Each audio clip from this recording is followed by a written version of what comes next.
Good afternoon and welcome to Hudson Institute. I'm Ken Weinstein, President and CEO of Hudson Institute.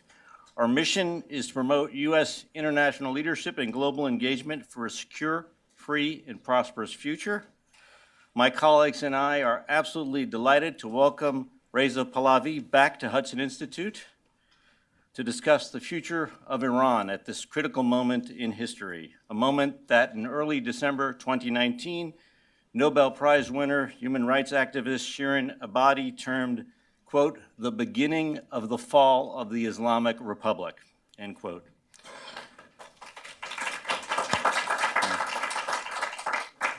Not used to applause during my introductions, I should, but then again, not used to standing ovations for speakers either, unless they're in our government. This week, we are once again seeing thousands of Iranians take to the streets to demand an end to the regime, this time in response to the regime's delayed admission that it shot down Ukrainian International Airlines Flight 752, killing all 176 passengers on board. These protests, of course, followed anti-regime protests in the streets of 21 major cities in November, with 1,500 or so protesters murdered by the regime in the aftermath of a major increase in gas prices, which came under mounting pressure from the Trump administration's economic sanctions, part of its maximum pressure campaign. And of course, the most recent protests we've seen the last few days came on the heels of a new stage of the elimination of Qasem Soleimani, the head of the Quds Force, and Iranian proxy forces throughout the Middle East by bold American action on January 3rd. At this critical moment, we are very fortunate to hear from Reza Pahlavi, the former Crown Prince of Iran. He needs no introduction whatsoever. A prominent opposition leader, well known in Iran for his call to replace the Islamic Republic with a secular liberal democracy. After Mr. Pahlavi offers keynote remarks, he will engage in conversation with Hudson Senior Fellow Michael Duran, one of our nation's leading analysts of U.S. policy towards Iran and the Middle East. Mike, who served most notably as Senior Director for Middle East Policy at the National Security Council, was a member of the faculty in Middle East Studies at Princeton University, where he earned his doctorate. He joined Hudson from the Brookings Institution and is a frequent contributor to major publications, including Foreign Affairs, the New York Times, and the Wall Street Journal. Ladies and gentlemen, please welcome Reza Pahlavi to Hudson Institute.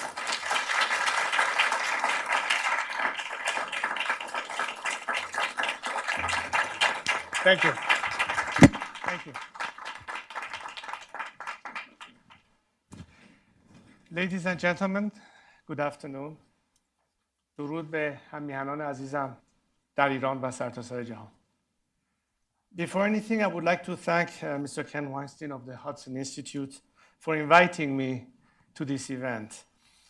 When the request first came several months ago, we had some scheduling issues that pushed the date to today. Little did we know then that the timing was going to be incredible, albeit under sinister circumstances. I'm also glad that millions of my fellow compatriots inside and outside the country are watching this live event on television and social media. This is perhaps the first time in 40 years that they can follow my comments to a foreign audience as it is unfolding. Allow me, therefore, to offer some opening remarks before we move to the Q&A. The history of the Islamic Republic and its reign of terror in Iran and abroad traces back roughly 40 years. Looking across the arc of this history, we see that not much has changed. I would like to recall some of this history with you today. In 1979, within weeks of its inception, the regime executed many civilian and military officials and murdered hundreds of individuals based on religion, ethnicity, profession, culture, or belief, including Farrokhru Parsa, Iran's first female cabinet minister, and Habib el-Ghanian, the leader of Iran's Jewish community. That same year, it took 52 American diplomats hostage and held them for 444 days.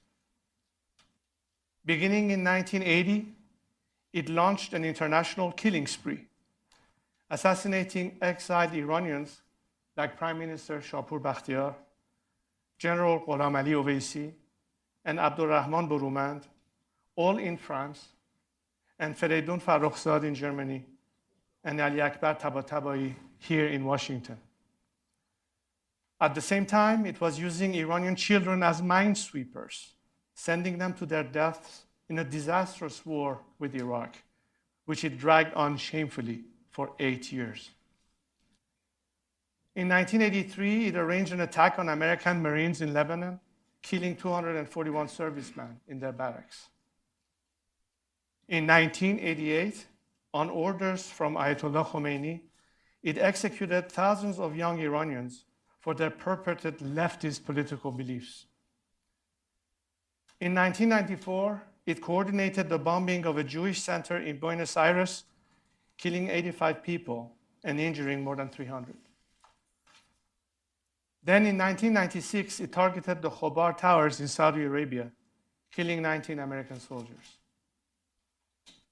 In 1999, under the administration of so-called reformist Mohammad Khatami, and at the urging of Qasem Soleimani, it crushed a wave of student protests by terrorizing universities, including killing students in their dorms.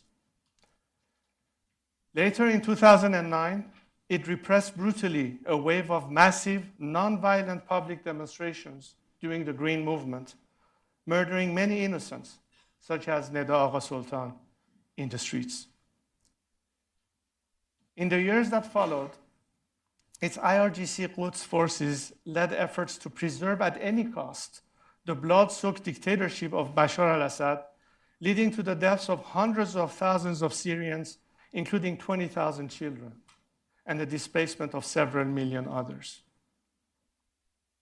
On the heels of 2 years of nationwide protests, just a few weeks ago, at the height of anti-regime demonstrations in more than 150 cities and towns, it cut off internet service, and in the communications blackout that ensued, it massacred an estimated 1,500 protesters and detained at least 7,000 others, including grieving parents.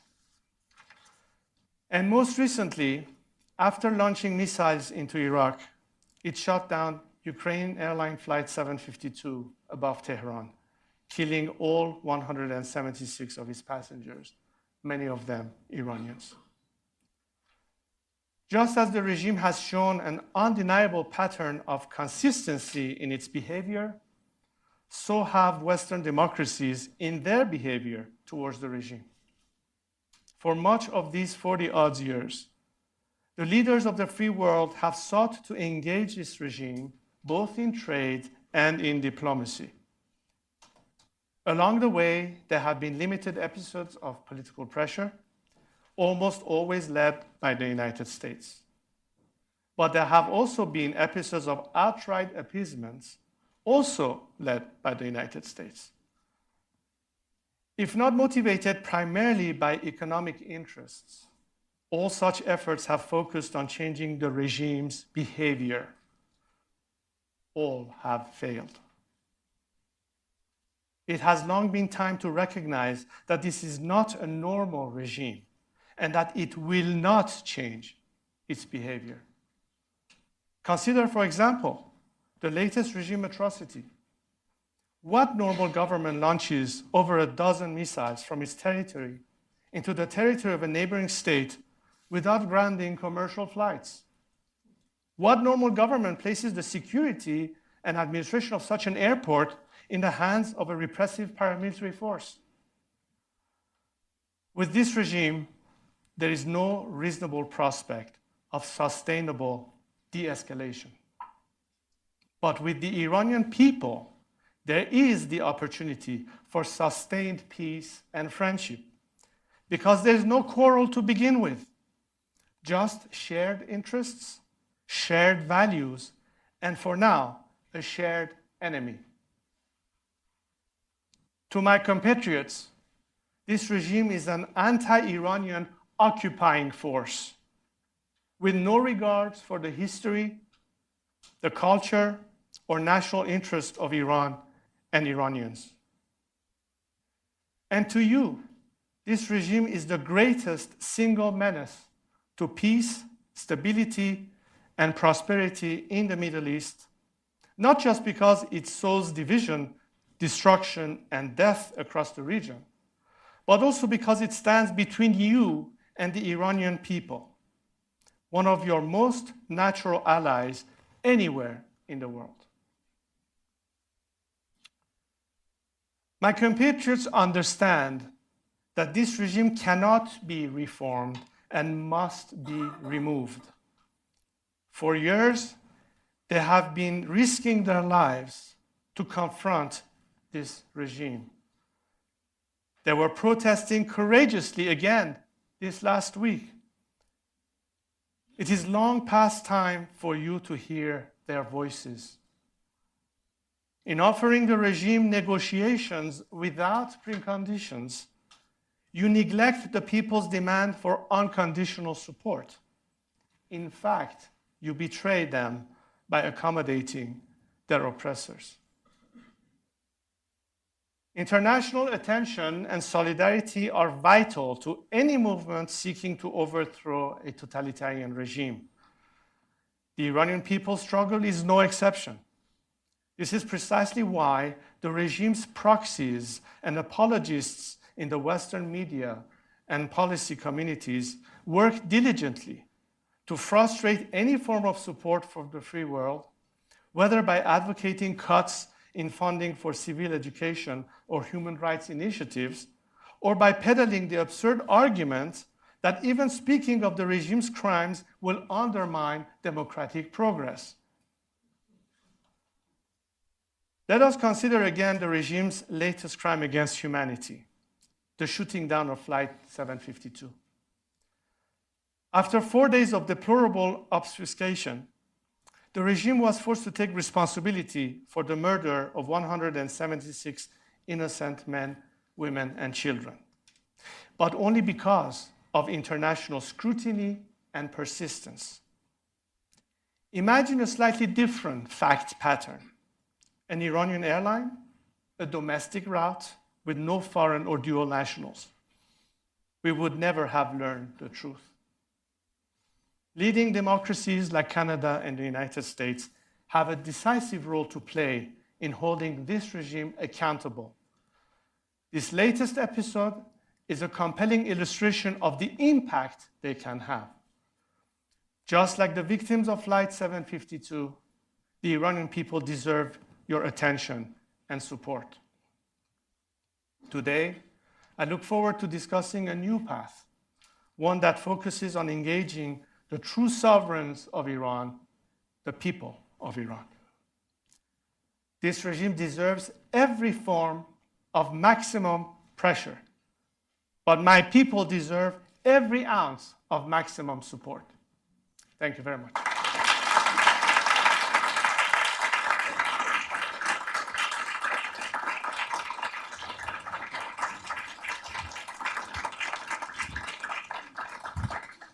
Thank you very much for that.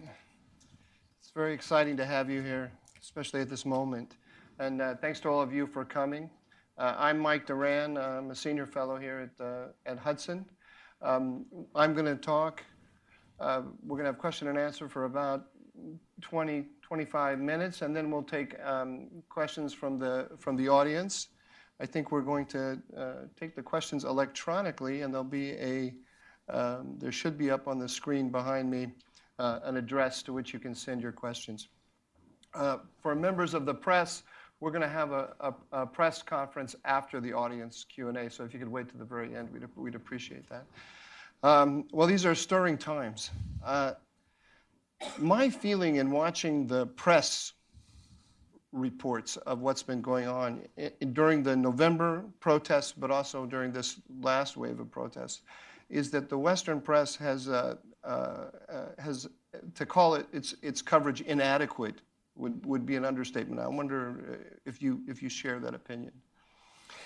That's precisely the question that is posed every single day for Iranians who are active at home or on social media how little coverage, for instance, the protests of last month got into Western media, as opposed to recent coverage due to the killing of Qasem Soleimani, in contrast. Being selective in reporting is not the best image to convey if you are talking about a free world where information is crucial in order to make decisions, whether it's policymaking, whether it is sending a message to the people who live in that country. And in that case, I think some of the responsibility is in the hand of the free press. If you're supporting protesters in Hong Kong, if you're supporting protesters in Venezuela, the same should apply to Iran. Much more could be said, particularly that in contrast to 40 years ago, where unless you had boots on the ground in terms of reporters covering an event, in today's world of social media, with all sorts of clicks and information comes out and is easily accessible, spared checking the veracity of an information, it is not lack of information, it's lack of coverage that is needed. So yes, I also appeal, not just me, I think millions of Iranians appeal to the free world and the free press to make sure that if they're going to brave their lives, and in fact are losing their lives on their path to liberate themselves, that the world shows their solidarity and support. And the first line of defense is media, because the regime, guess what, is trying to shut down people by jamming satellite signals, by interrupting the internet. Why? Because they don't want people to find out. And people need the information. And it is the free media that offers that information for all to see. So I hope they do their part. You know, there was a persistent media line that the killing of Soleimani brought all of the Iranians together, united them in solidarity against the United States. I mean, I think we can see clearly that that's completely false. There has been tremendous amount of chatter on social media regarding this event, and as much as some selective footages by the typical rent-a-crowd that the regime could mobilize, there were also many protests that was not covered or talked about burning his picture and people chanting against him. I think the Iranian people make no mistake about those who serve the country as opposed to those who serve the regime. And the regime has, for 40 years, shown that its agenda is not Iran and the Iranian people, only its own survival, at the expense of oppressing people and repressing them to the point of killing, as I said, just last month, 1,500 people, just for being peacefully protesting them. Let's talk a little bit about the repression. One of the questions I have in my mind in watching what's happening is whether we are really at the end of the Islamic Republic, or whether it can limp along like this for a long time. I mean, we see people are being killed in the streets, and repression works, unfortunately. Where do you think we are at this point? Are we, could we see years more of the Islamic Republic, or is 2020 going to be the year that it goes down? In recent years, the regime had to utilize other nationals as the repressive forces to repress the Iranian people. What I mean by that is that the disillusionment started a long time ago. What can prompt a massive defection or stand down from a position of being stuck with the regime against the people, and I mean by that particularly the paramilitary forces and the elements of Sepah or Basij, along with the military, to facilitate a smoother transition based on my overall strategy of a nonviolent campaign of civil disobedience, is to allow for that exit strategy and for those forces to join with the people. I think people smell the opportunity for the first time in 40 years this time. Very different than 2009, even very different from 1997. The people have had it. Today's generation of young Iranians cannot take it anymore. They want to have an opportunity for a better future. They want to be on the path of modernity and freedom. The only thing that stands between them and the free world is this regime. A regime that is squandering our national resources to maintain its proxies with the war it has with the world, and a regime that cannot claim that it didn't have an opportunity in 40 years to normalize and to take care of its own people. While we cannot even manage victims of a flood whether in Khuzestan or Baluchistan, the regime keeps doing what it's doing at the cost and an opportunity cost, I might add, for a nation that can be on a quick path to recovery. But literally every month or year that goes by, that opportunity cost is increasing. The good news is that there is a solution to the problem. If it's left in the hand of competent people who care, first and foremost, about their own country, as opposed to the situation be left in the hands of people who don't even consider themselves Iranians. Let's not forget, this regime is based on the premise of being representative of ummat and not millat. And the people of Iran are a nation with thousands of years of civilization, of different ethnicities, of different religions, who have lived side by side for centuries. This is not a nation today represented by this regime. And they're longing to be able to break free from this jail and be back in touch with the world. We can expedite this. And yes, to answer your question, we are beginning to see the end of this regime. All I have to say about this to the regime leaders, including Mr. Khamenei, that it's time for him to let go and step down, allow for the people of Iran to free themselves with the minimum amount of casualties. And to the forces that are keeping repression as a tool, all I can say is that there's not enough people they can kill to maintain this regime in power. They better stand down and join with their brethren.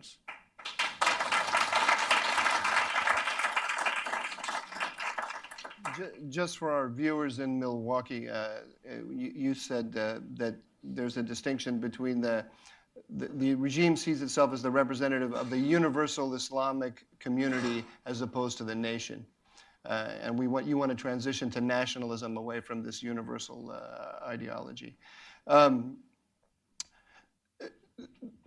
You've mentioned a couple of times now peeling off members of the Revolutionary Guard or staunch supporters of the regime.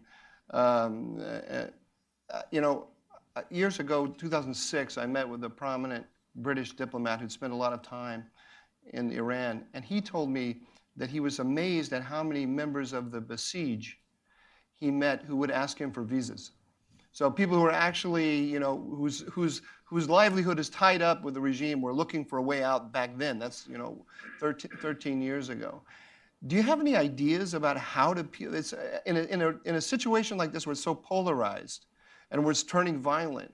How do you encourage defections and get people to whose heart is no longer in supporting the Islamic Republic, but whose livelihood is tied to it? How do you go about doing that?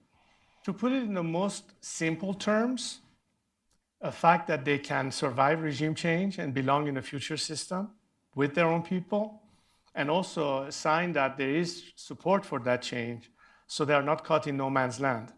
When you look at changes that occurred, let's say in the past 20 years or so, whether it was in South Africa, whether it was in Eastern Europe, one key factor was the fact that, the people who tried to put an end to their respective regimes, whether it was in Moscow or in South Africa or in Eastern Europe, knew that they had the support of the free world, and that the free world was resolute in putting an end to that situation. Today, it is very difficult for anyone in the outside world to expect the people of Iran to be able to take alone this repressive regime without knowing that this time the world is on their side, as opposed to continue insisting on negotiating with the regime and bringing it back to a table, albeit under some kind of a modification of their behavior. As I said in my opening statement, the regime has been what it is from day one. It is like suggesting that, well, let me put it this way. You can tame a horse, a wild horse. You can even tame a lion, but I doubt that you can tame a shark. It's in its DNA. This has been the regime's DNA from day one. Don't forget one thing. The founder of this regime, Khomeini, first word to a reporter asking him the question about how he felt returning to Iran after 15 years of exile, his answer was one word: nothing. And this nothing is now haunting this regime because millions of Iranians care about Iran. And therefore, isn't it time to end a dialogue that is pointless and start a dialogue with the people of Iran, with the secular democratic forces? Because we are part of the solution, but this regime remains part of the problem. And change cannot occur if you keep repeating the same mistake and expecting a different outcome. I trust that my compatriots do not need any particular coaching in terms of understanding what should their aspiration and desire be to live in a free society when they are sovereign and they have responsible and accountable governance. We are very close to getting there, but we need every ounce of encouragement and support. The people of Iran need to know that there's light at the end of the tunnel. They need to have hope that they won't be abandoned because they have already braved and risked their lives with no support whatsoever. Imagine what they can do if they start having real support for a change beyond rhetoric. Beyond rhetoric. I wonder if we could turn to your role in this process, and maybe we'll just start by me asking you, how do you envision your role in this, the final months, years of the Islamic Republic? To the extent of the trust and that people place in me and the name recognition that I have, I certainly have tried to do the best I can to encourage as much coordination and unity among like-minded forces, because we have a common agenda to free our country. There'll be plenty of time to debate our differences in a democratic atmosphere.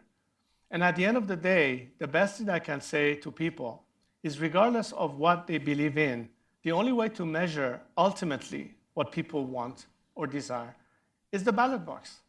And how could we possibly determine our future if we don't have the opportunity to have free elections?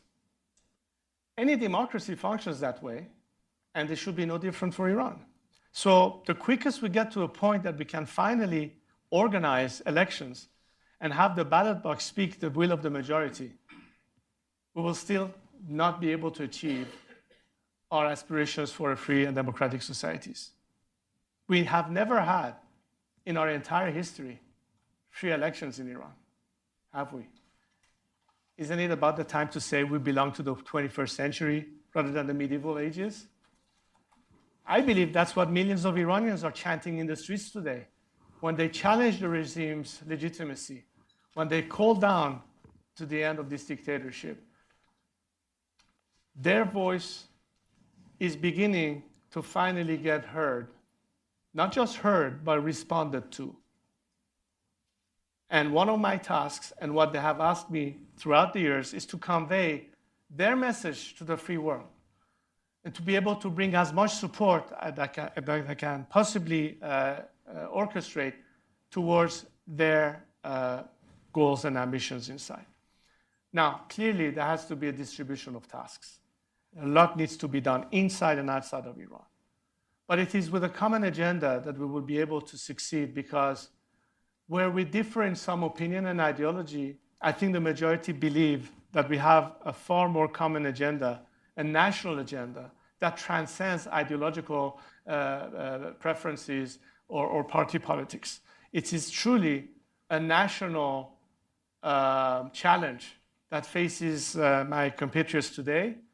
We do have the backdrop of history, we have the backdrop of civilization, but we also have to have a vision. And I've always said in all these years that I never look back, I only look forward. We have to have a vision, and that vision starts with a national dialogue, and that national dialogue can only exist when there's no muzzling of the free press, when there's no repression of ideas or opinions. Basically, a free society. And for those people who might second guess the Iranians' ability to do that, I say you cannot not say that they deserve a chance to prove themselves. And I believe in that chance. And that's what for 40 years and counting I've been trying to do. Put them on the driver's seat and let them be masters of their own destiny. Nothing else. I think you basically just answered this question, but I want to ask it anyway. Because when we announced this event, I got through Twitter all kinds of messages from different points of view in the Iranian political spectrum. I got many people who said, thank you, thank you, thank you. And then I got people who said, how can you do this? You have to ask him this, you have to ask him that, and so on. And so I got messages from people in the MEK saying that you don't represent them. I got messages from ethnic minorities saying you don't represent them. What would you say to those people? I think you just answered it, but I'd like you to give you the opportunity to say directly to them who are saying that you don't speak for them. What would your answer to them be? Well, I've always said in all these years that, first of all, it's not about me. It's about the people of Iran. And number two, you may not like the messenger, but is there something wrong with the message?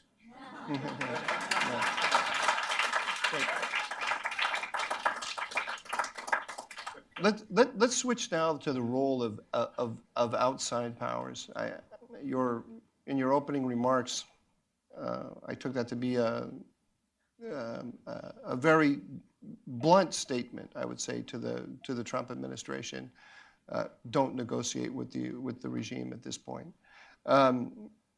What would you like to see them do at this stage? What are they? Let's evaluate them. What are they doing right? What would you like to see them do differently?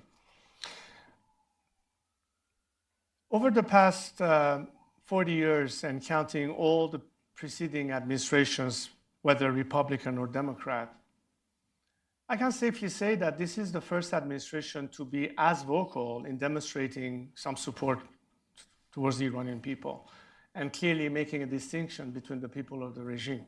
Having said that, and I know that there's always this sort of allergy towards the concept of a change of regime, but all I wanted to say is to say, look, you expect to have a nation achieve freedom. Perfect. As a democracy, it is in your interest to see that other places in the world, there's a process of liberalization and democratization, right? After all, history has shown us that seldom do democracies go at war with each other, which basically means a safer world for all of us. But insisting on maintaining the status quo of a theocracy, which is nothing close to conventional democracy, is a little bit like a contradiction in terms.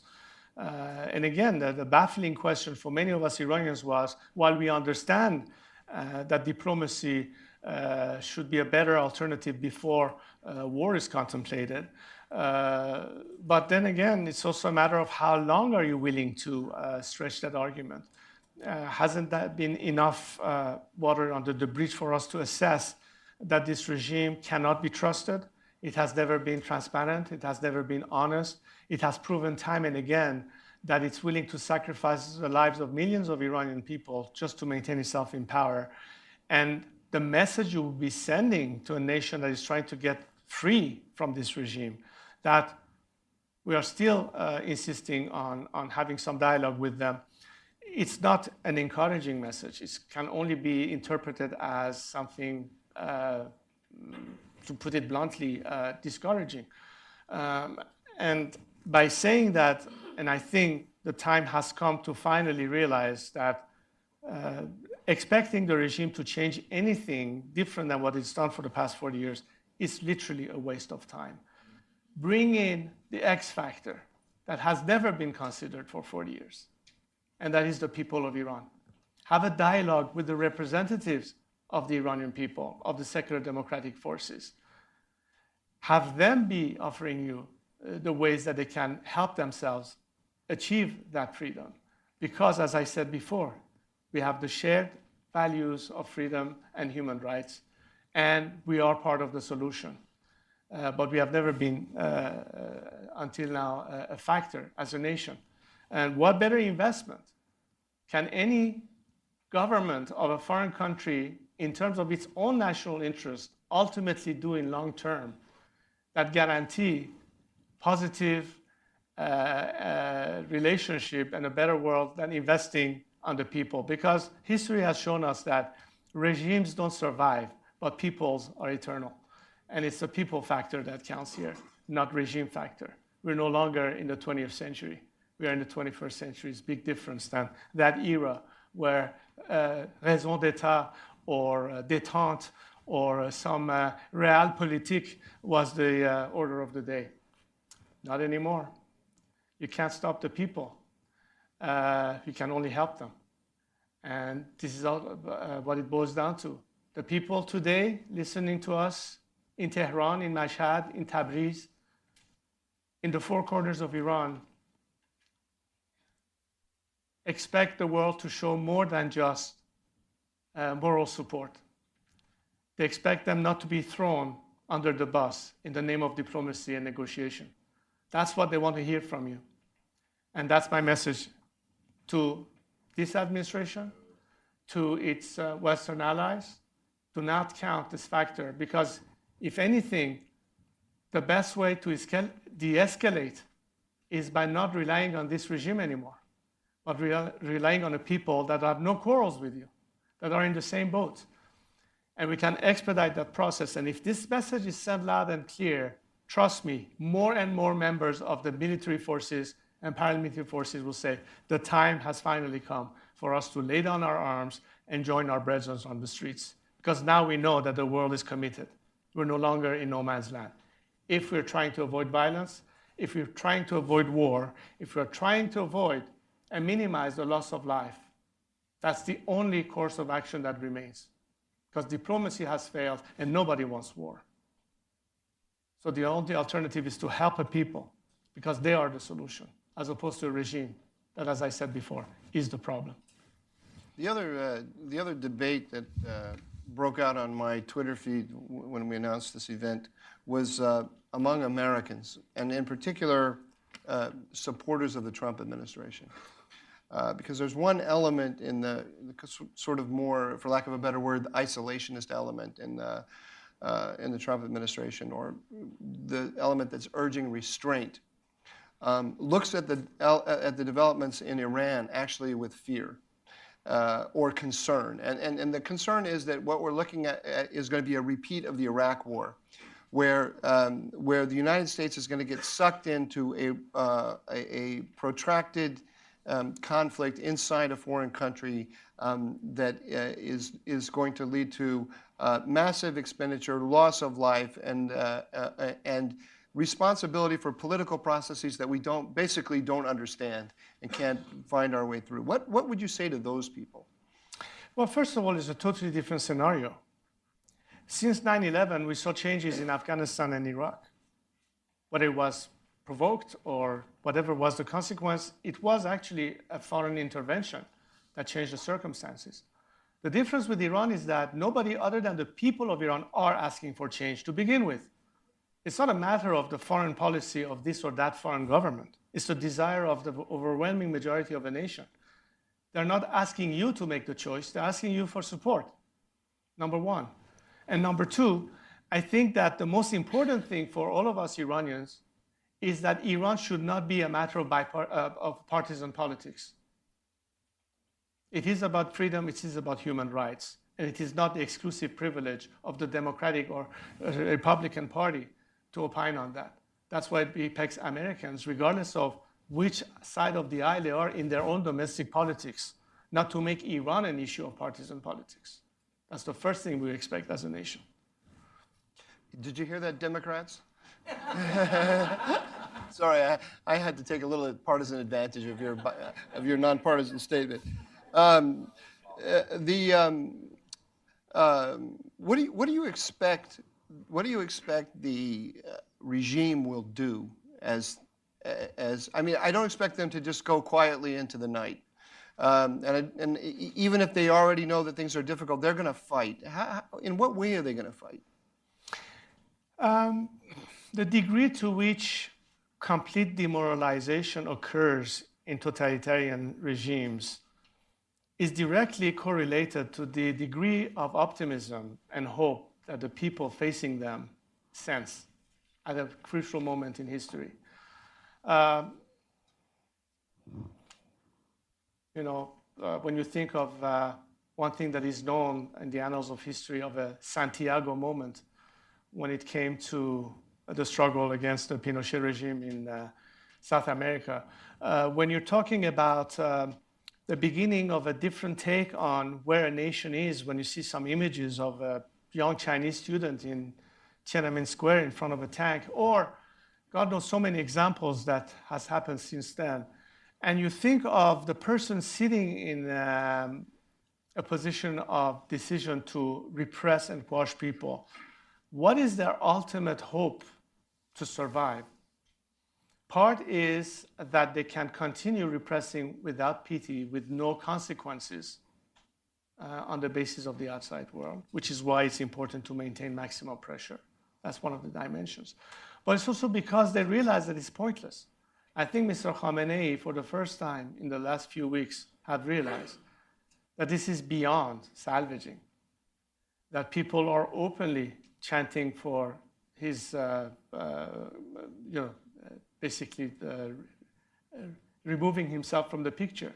It has gone to a point where the slogans on the streets are so visible that only by miracle, if they're thrown a lifeline again in the name of foreign diplomacy and negotiation, can he try to survive a little bit longer.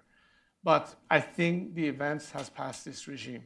We are in a mode of a final implosion. And I use the term implosion on purpose because I think the only way we can avoid anarchy in a post-collapse is to work the problem.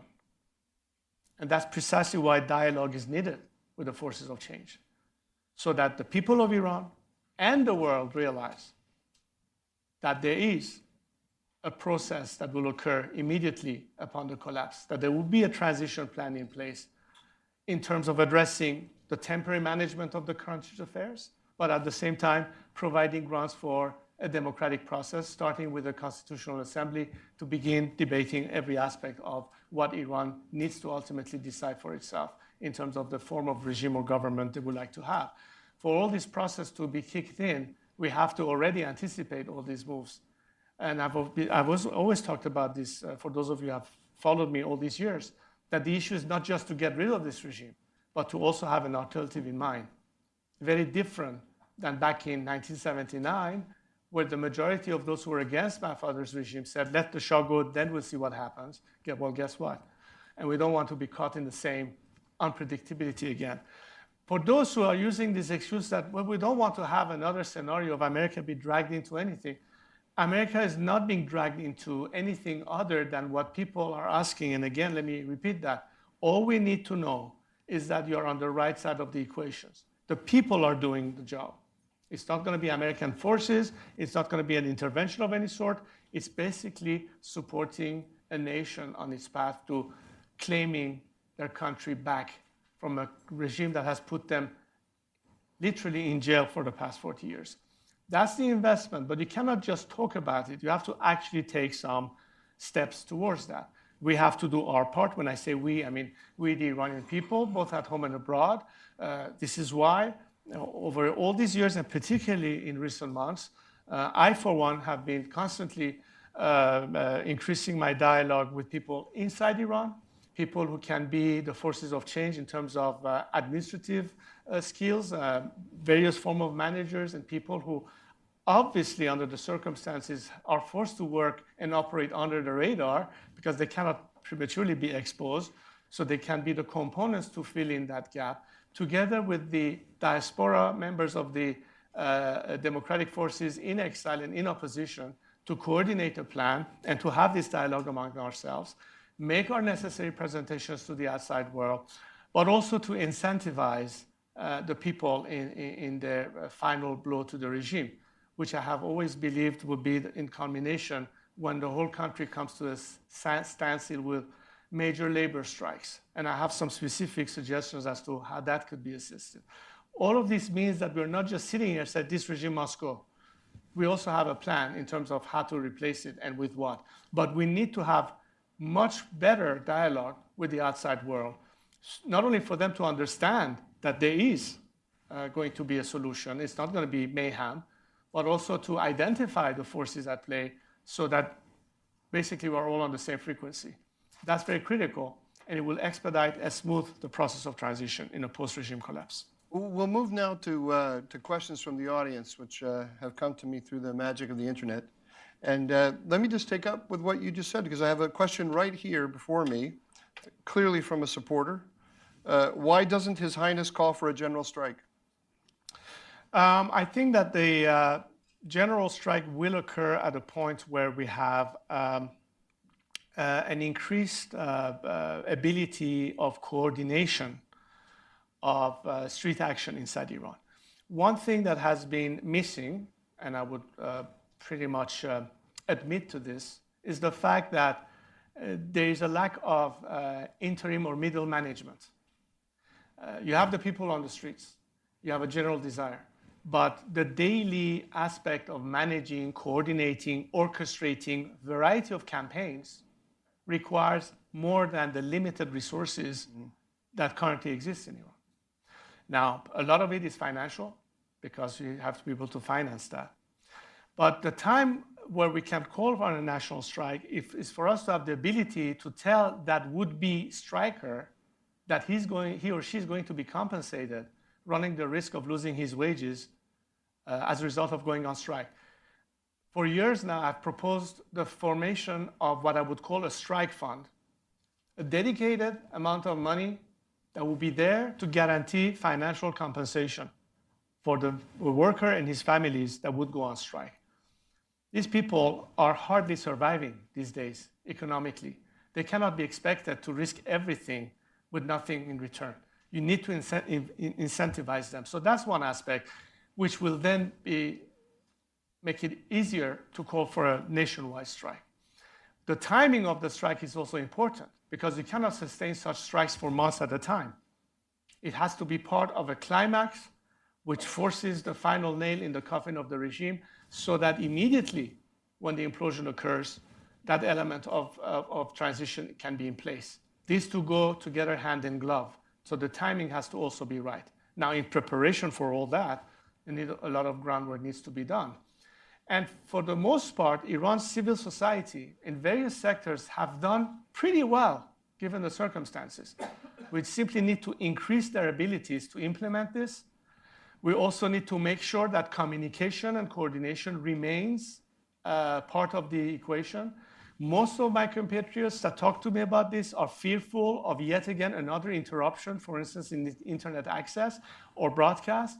And I think this is where, again, we talked earlier about the role of media in general, and social media, which is our primary tool, not only of communication, but of operation these days, as a vital element that will assist the people when they're coordinating, whether on tactical basis or other issues, their daily actions in their respective sectors.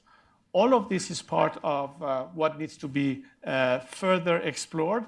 I have had some limited initial dialogue to that nature from some governments who have shown more interest in seeing in what way can there be of assistance. But as I said, this is something that I would leave to the experts and the people who are in a position to pretty much put down together their list of asks in terms of specifically what can be done. And again, it goes back to my point that once this dialogue actually starts with all these forces, a lot of the answers to many of these questions will be found, some of which I may be able to answer, but most of it will be answered by those who are, in fact, in a position right now as we speak to orchestrate or organize any action within Iran, or for that matter, outside. How about, here's another one. Would you support the establishment of a constitutional council or a parliamentary constitutional convention?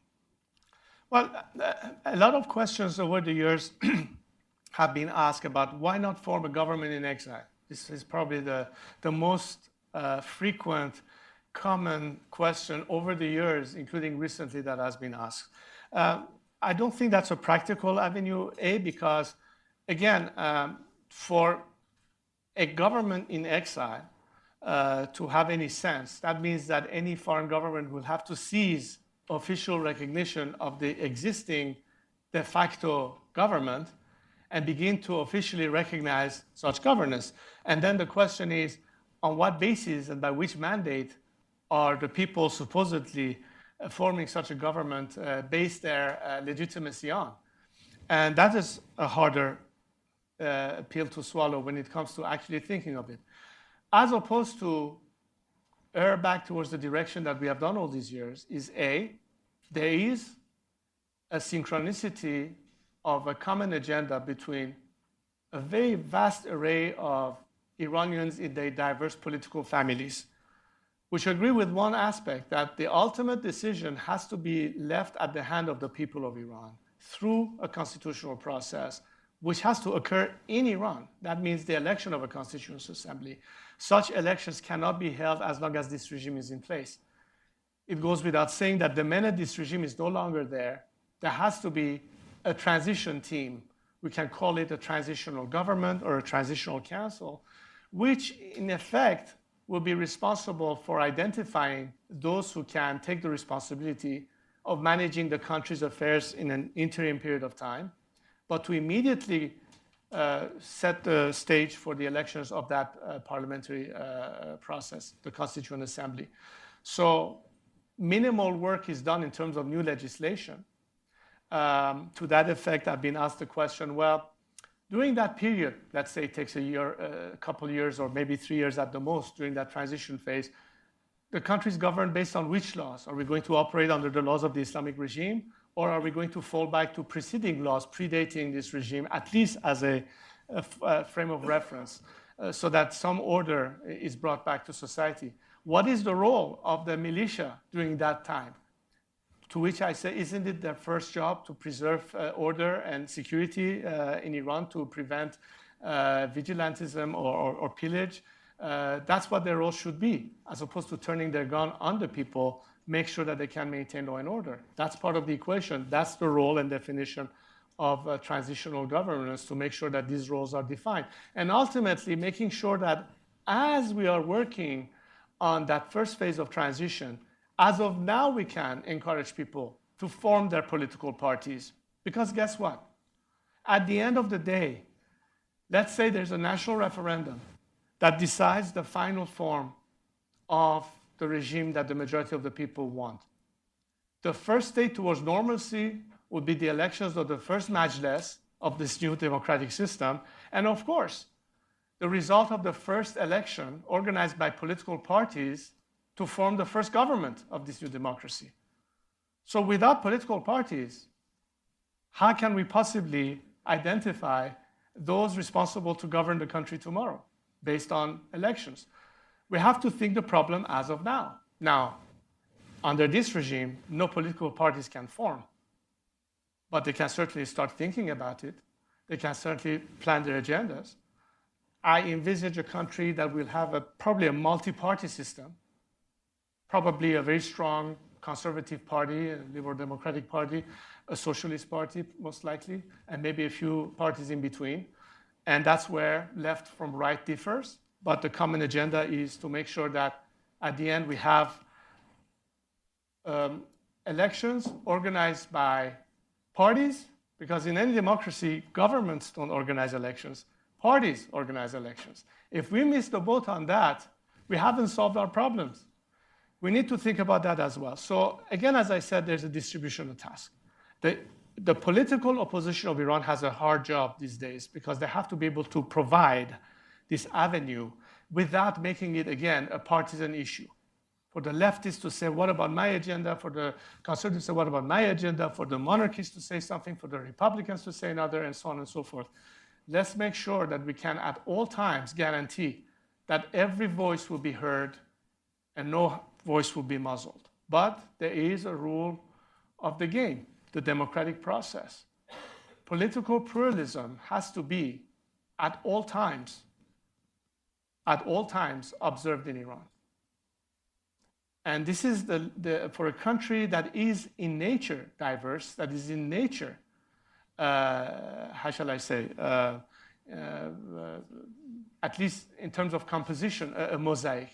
It goes without saying that its politics will have to pretty much match the same thing.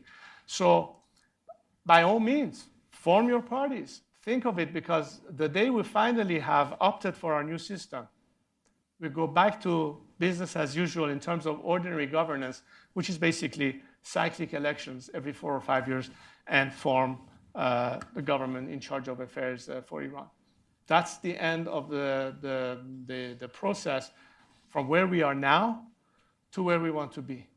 And in all this process, there are different phases and different times. The most important thing right now as we are approaching collapse is to start thinking much more seriously about the elements that have to immediately fill the vacuum and take over the country, so we are in a mode of controlled implosion with a known outcome as opposed to uncertainty, which usually is conducive to chaos and anarchy, which we will try to avoid at any cost. But then again, to the outside world, my message is the fact that you're concerned about not having anarchy doesn't justify your policy of maintaining status quo. That is no longer tenable.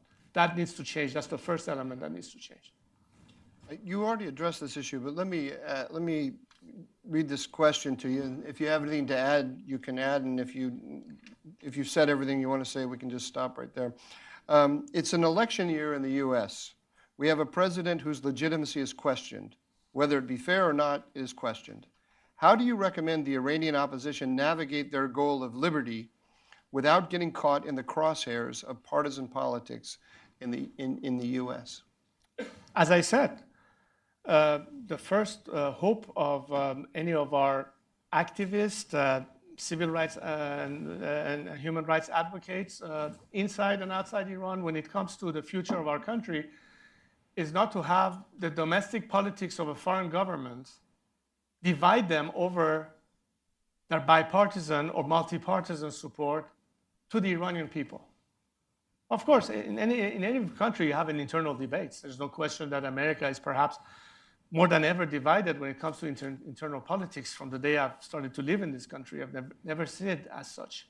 But it is happening at the time where the world needs to have clear messages sent to unwanted systems that still prevail.